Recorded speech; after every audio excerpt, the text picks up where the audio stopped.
গত ১৬ বছরে যারা জুলুম নির্যাতন করেছে তাদের ক্ষমা করে দেওয়ার ঘোষণা দিয়েছেন জামায়াতের আমির ডক্টর শফিকুর রহমান। কোনো প্রতিশোধ নেওয়া হবে না।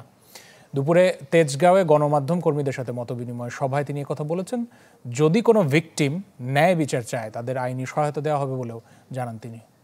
দেশি পাকা টমেটো আর সিক্রেট রেসিপির কম্বিনেশনে তৈরি প্রাণ সসের বস। সাংবাদিকদের সাথে ঢাকা মহানগর উত্তর জামায়াতে ইসলামীর এই মতবিনিময় সভা অনুষ্ঠিত হয় রাজধানীর তেজগাঁওয়ে একটি রেস্তোরাঁয়।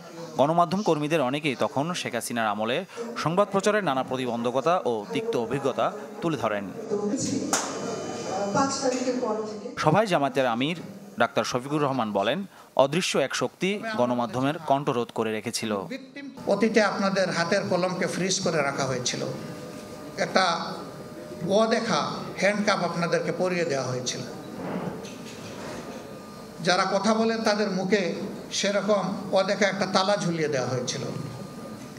সাময়িকভাবে এই তালা খুলেছে।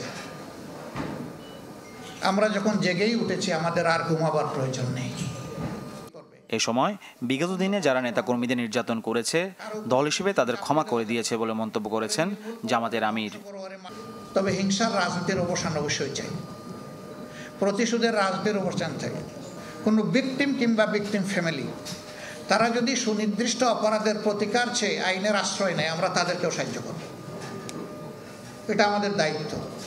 কিন্তু দল হিসাবে আমাদের উপরে যা করা হয়েছে, এই জুলুম শব্দ বলতেও আমার কষ্ট লাগে, যা করা হয়েছে আমরা আল্লাহর রাস্তায় তা ক্ষমা করে দিলাম।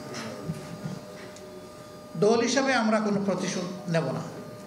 আলোচনায় আগামী দিনে ন্যায় বিচার ভিত্তিক সমাজ ব্যবস্থা গড়ে তুলতে চায় বলে জানায় জামায়াতের আমির। তবে আল্লাহ তাআলার সৃষ্টির প্রতি আমি মাহফুজ কামাল, চ্যানেল 24, ঢাকা।